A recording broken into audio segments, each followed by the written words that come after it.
So I'm the son of two survivors. My father was born in Poland, and he survived Auschwitz. And my mother was born in Bandung, Indonesia, and she was in a camp there by the Japanese. People would come over and visit, and they would like, why do you have a giant commercial refrigerator? We had two pantries from floor to ceiling, double closet doors, all full of food. Both of them had suffered from starvation in the war, and they were just not going to let go of that priceless commodity of food. I feel it's kind of my duty to add to my mother's story, bring her story to the forefront. In, I think, 1940, the Japanese invaded Indonesia. And then eventually they rounded up all the Europeans that lived there, and the Jews. And I was in Java. I was born in Bandung, and we were Jewish, so they called us Yahudi. And my father was very religious. When the war broke out, the Japanese invaded the East Indonesia. And after a while, they knew that I was Yahudi. Our family, they knew where they were. And my father was not there. He was in Surabaya. He got in concentration camp over there. And we were three of us in the house. One of our servants, we had lots of servants, and he actually took care of us.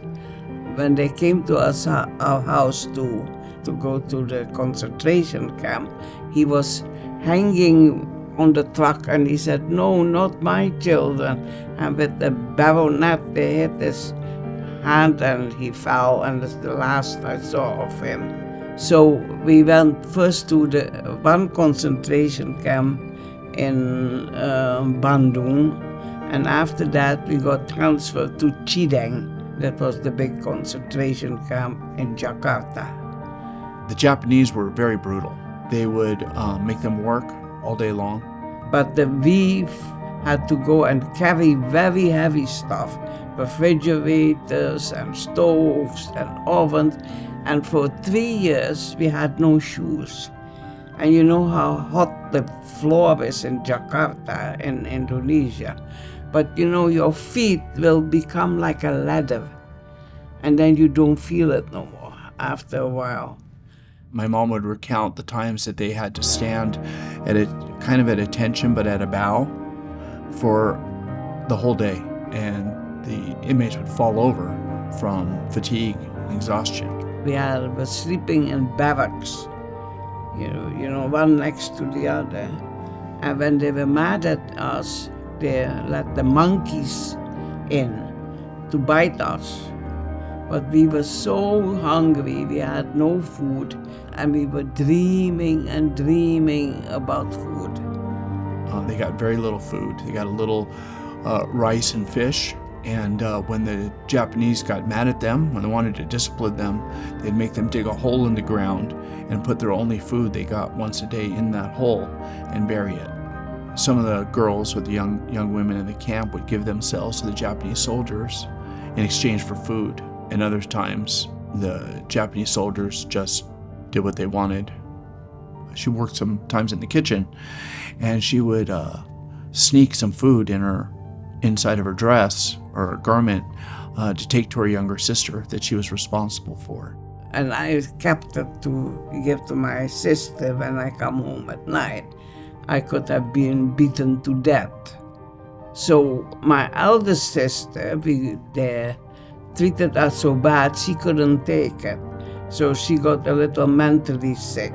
So they took her away and they put her somewhere where the mentally is.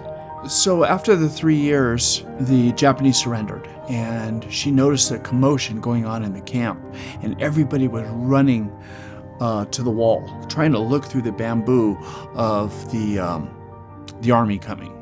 It was Australian, and they ended up staying in Indonesia until she moved to the United States. I want to go only to America.